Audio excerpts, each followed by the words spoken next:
So highly recommended reading for everybody. Go to the thickredline.org website and read their website. And there is a PDF handbook there for the local police that you can print off, or you can go to our website and print it off there. And educate yourselves and educate them too. It'll make life ever so much simpler when you are facing any kind of a interaction with the police, if the police know what their actual job is. Right. Well, I took some copies to a group of King County sheriffs that were just sitting outside having coffee, and asked if I could just share some information with them, and had a discussion with them about the fact that, in King County, they voted to appoint the sheriff now. So the sheriff's department is not real happy with that. And then we just had the simple discussion that if there's no victim, there's no crime. And you guys are being put in the middle there, and you're the ones that are committing the harm and the crime. And they're like, oh yeah, we get that. So it was They very, do. yeah, they do. It was very good. And they also understand the need for public support. Yes. So those two things taken together are ample motivation to get the police on our side and to shove back against the misdirection and the usurpations of their corporate bosses. Yep, exactly. I mean, if you really want to crank this down, what we've got here are a bunch of corporations running wild and roughshod, like the robber barons in the 19th century, where they just came in and they did whatever they wanted and they didn't care what happened to the people.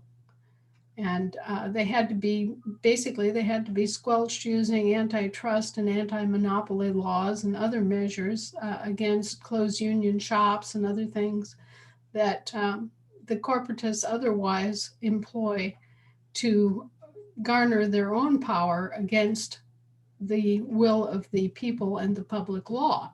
Right. And so they've basically messed things around to a point where our police forces are all being hired by privately owned corporations.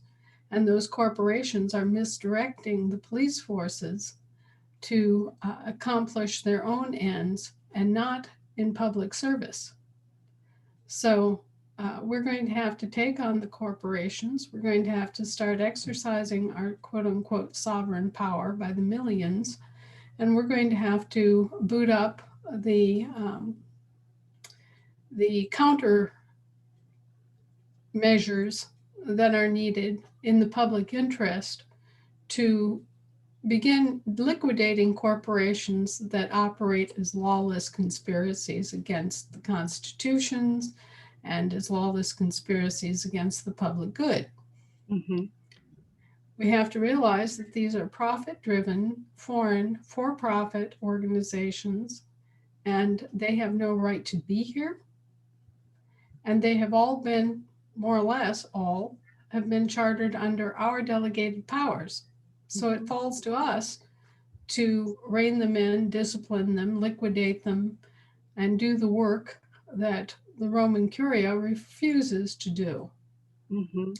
And one of the things that has been brought forward this week, and I hope that I sounded that note loudly enough with the 3 articles about the so-called Act of 1871, that the real problem of the Act of 1871, which was repealed in 1874, by the way, it was actually the ends of that act were actually pursued through to 1878.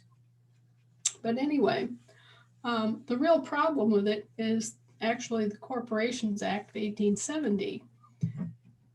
That was a usurpation upon our powers that was never delegated to the municipal government. And so the basis of the act itself was fraudulent. And when the Corporations Act is fraudulent and an usurpation against the Constitution, therefore null and void from inception, all of those corporations are operating under flawed charters. Yeah. So if they're operating without a charter, they have no reason to exist. And the only way out of this is if our government will take them in under our ability to charter, and if they subject themselves to the public law. Otherwise, they need to go bye-bye. Would this be part of the amnesty? Well, no, we wouldn't offer a general amnesty to corporations. They would be obligated to recharter as American corporations, and Gotcha. any of them that are operating on our soil would have to accept the obligation of operating under our public law. Gotcha. Which means they could no longer get away with all this lawless crap and lying and cheating and developing weapons against the populace here or anywhere else. Right. Because they would be recognized as criminal and piratical organizations. Mm-hmm. So there's no general amnesty for the corporations. The corporations have to be faced with the fact that they have no valid charter, and they have to be faced with liquidation or rechartering as lawful organizations under the public law. And how would that be determined? Would that be voted on by the assembly, or would that be some type of review? I think that in each, there are different kinds of corporations. Mm-hmm. The corporations that have been incorporated at the state level for the last 160 years have been incorporated as territorial corporations. Okay. The corporations that have been created under the auspices of the United States have been federal corporations. Okay. So there are two basic kinds of corporations involved. However, because of the way the whole thing was set up, the municipal government, the Pope's municipal government, contrived to overstand and control the territorial government. Mm-hmm. And so they put the territorial government into a municipal corporation that they could then manipulate. Wow. And unfortunately, because the Municipal Corporation Act, all of it, the Act of 1870 and the Act of 1871 through 78, all of that, everything that stemmed from that was defective to begin with, null and void, then all of these corporations that they have created are null and void and must either be liquidated or rechartered. And so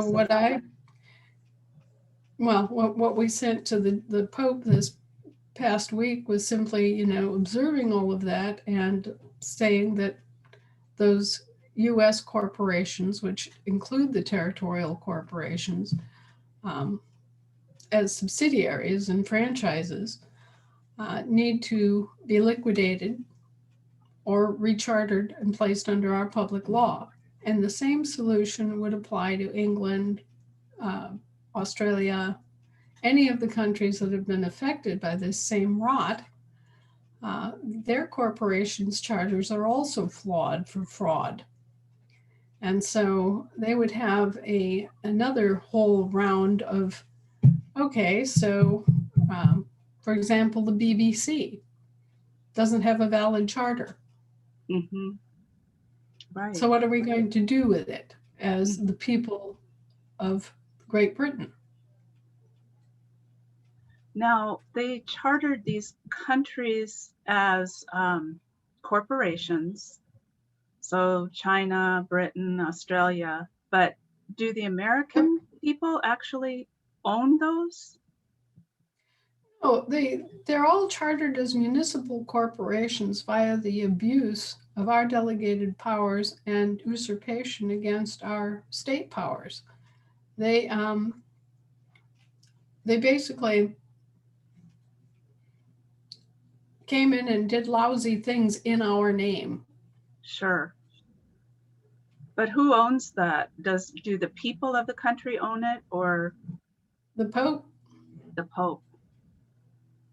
it all comes back down to the Pope and the city of Rome and the office of the Roman Pontiff and the misadministration and pagan nature of the Roman civil law that has been cherished and kept by the pontifical government, as it's called. And even though the church has tried to circle the wagons and clean up its act and says that the office of the Pope and the municipal trust underlying it has all been liquidated, that isn't really, in effect, what's happened. So additional measures have to be taken to actually clean up that mess and resort it.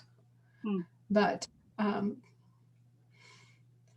the jurisdiction of the air has always been the province of the church. And if you think about it, you can see why it suits itself to ecclesiastical law, because you're dealing with immaterial things. You're dealing with beliefs, you're dealing with spirits, you are dealing with ideas, and you are dealing then with the thoughts of the produce of ideas, which includes things like patents, copyrights, trademarks, those things that we create out of our minds that then materialize.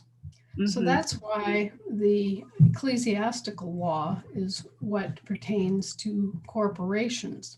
And that's why there is such a unique focus on the Pope and on the offices of the pontificate with regard to the establishment and the discipline of these entities that the Roman Curia has spun into existence.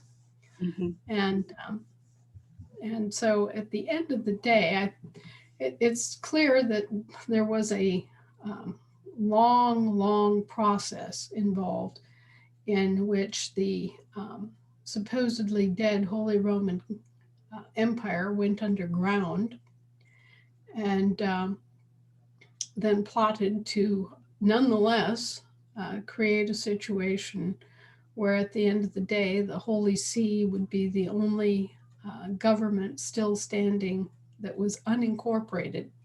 Right. And it would then, at that point, be the sovereign government of the world and have an absolute plenary ability to, under the law, administer all the other countries and all the other governments and hold them all accountable to whatever form of ecclesiastical or pagan law that they chose.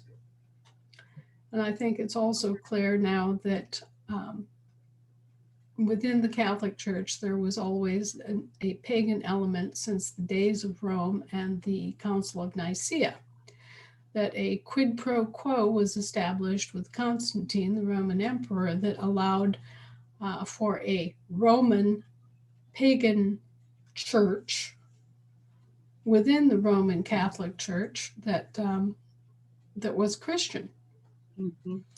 And that over time, that corrupt, pagan, commercial, Babylonian, idol-worshiping portion of the church that was hidden from view actually did succeed in corrupting and misleading and turning the church into a corporation rather than an association of living people. And so those mistakes have got to be corrected by the Roman Catholics. Nobody else can do it for them. They have to come to terms with the misadministration of their church and their offices. They have to come to terms with the existence and the evil nature of the Holy Roman Empire in terms of its, I guess I would describe it this way. The Holy Roman Empire was founded on Rome, and Rome was a decayed and immoral and pagan and ugly structure to begin with. So you have a Holy Roman Empire that believes according to its actions. Now, I'm not speaking in terms of any doctrine in particular or whatever that they espouse, but it's apparent from their actions that they believe that the ends justify the means. And this is how we come up with things like killing for Christ and, cheating the people out of their divine inheritance so that the Pope can rule over them more oppressively and efficiently, and things of that nature. So there needs to be a real soul searching by the Roman Catholic Church and the hierarchy thereof, from the level of the simple parishioner to the local priest, to the bishop, to the archbishop, to the cardinals, to the members of the Curia and the Pope, to reconsider what this is really all about. And it is not to rule the world. The world is already surrendered. And the quicker that we accept the idea that we're free and begin operating from that perspective, the sooner that the satanic elements will be suppressed and eradicated. So it's the Rome never failed, to summarize. Rome never fell. It just changed locations, implanted It morphed. It morphed. Okay. And so it became side by side in the church, and it eventually took over, and then started manipulating the church's agenda according to their will, their evil agenda. Right. They began using the church as a storefront. Got it. In the same sense that, the mafiosi will set up a storefront, something that veils what's really going on. Setting up the laundry in front of the money laundering organization. Right. Yeah. And then it seems like Archbishop Vigano has been calling out, I'm probably not saying that correctly, I apologize, but he's been calling out the Pope about this and taking a stand and trying to tell the truth. Well, there are a lot of anomalies there that need to be addressed by the Catholic people themselves. And there are those who are doing so, who realize that, hey, this is wrong. Regardless of what our traditions are, this is just plain wrong. And it's wrong, obviously, from any number of standpoints. And so, yes, there are very courageous people taking up the effort to educate and inform and hold people accountable and responsible who are in positions of power. And that's happening within the church. And you can be sure that for every bishop or archbishop or clergyman in any capacity who is taking up these issues, there are 10 more who are taking up those issues, but are just doing it in a more quiet, private way. And, our intention is never to, our intention is never to harm anyone based on their religious beliefs or affiliations. We make no assumptions about individuals. We don't,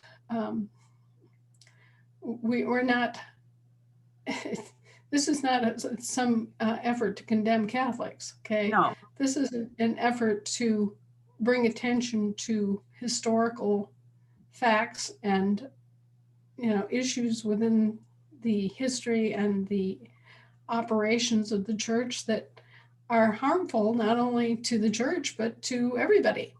Right. So Right.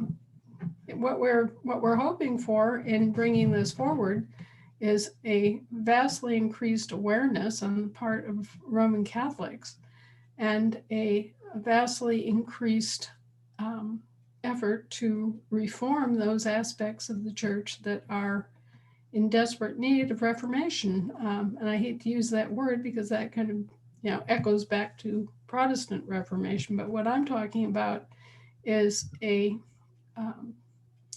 self induced and self motivated, what would you call it? An introspection on the part of the Roman Catholic Church to look at its history, to look at its operations, to understand how those operations have been thwarted and manipulated and misused, and how the church itself has been misused over time as an instrument not of peace but of war, as an instrument of crime against individual people instead of as a peacekeeper. All those ideals that we hold, that everybody who has an affinity for the teachings of Yeshua,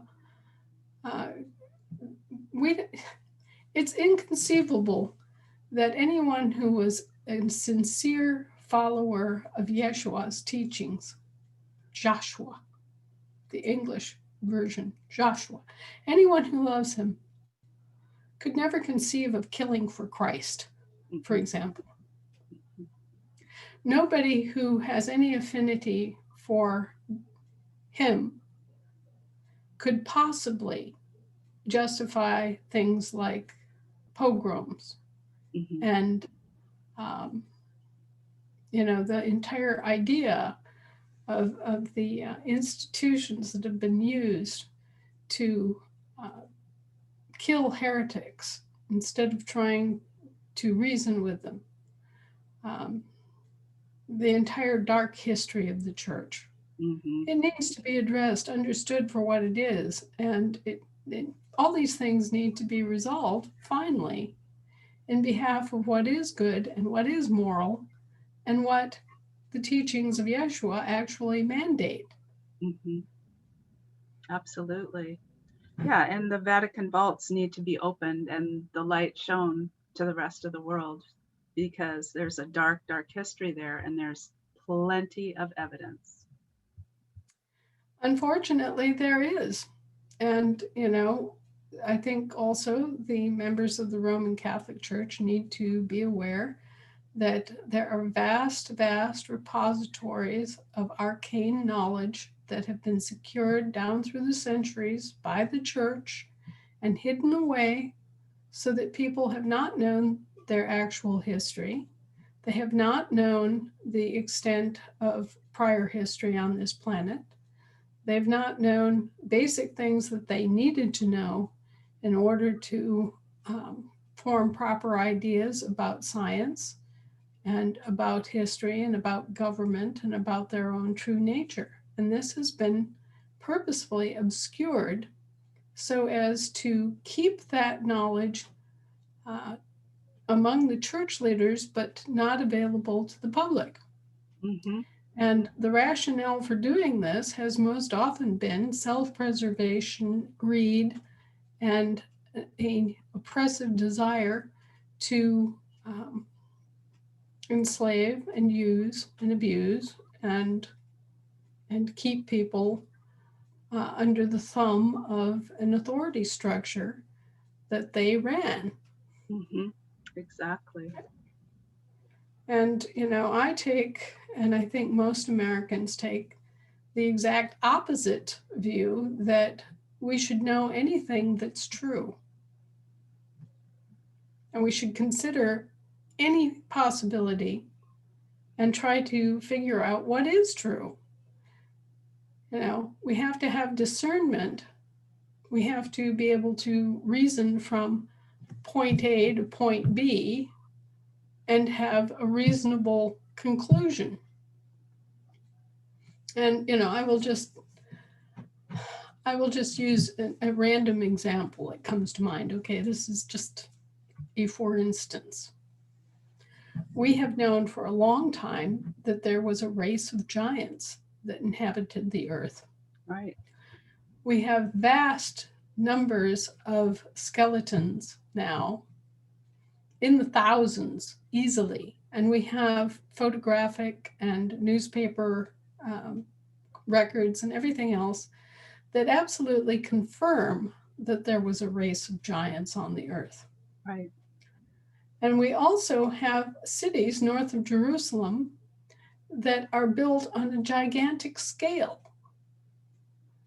where you have doorways that are 16 feet high. And these doorways were obviously not meant as doorways into a granary or something like that. These are doorways that open into an equally large-sized house. Okay, so we not only have the giant skeletons, we have the giant houses that these people lived in. Okay, so hello, we have 2 points of reference, 2 irrefutable data sets. There were giants here, okay? Right. But the church in its wisdom has suppressed that information, and so have all of the municipal governments for generations. Right.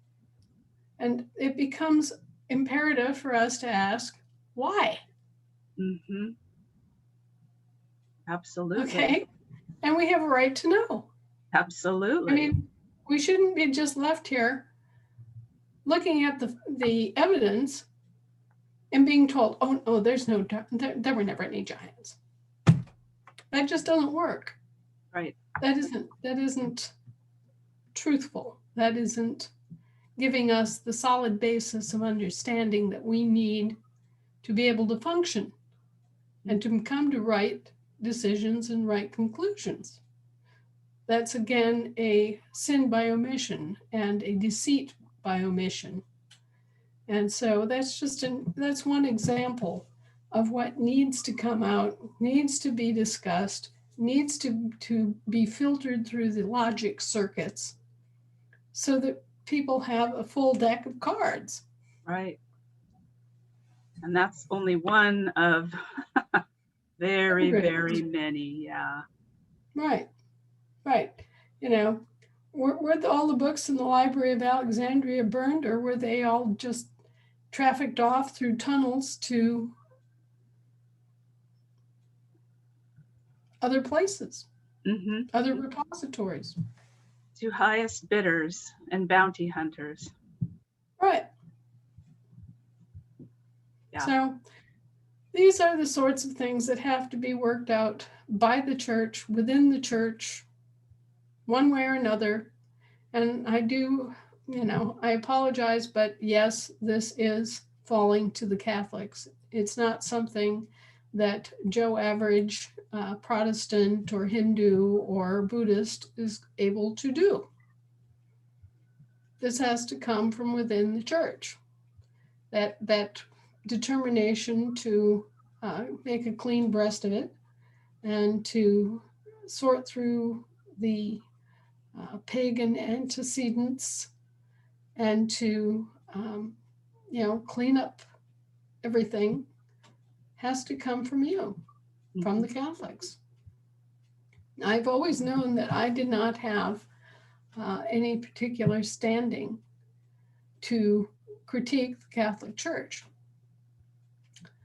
And if nothing else, certain Catholics have been more than vocal and told me I didn't. But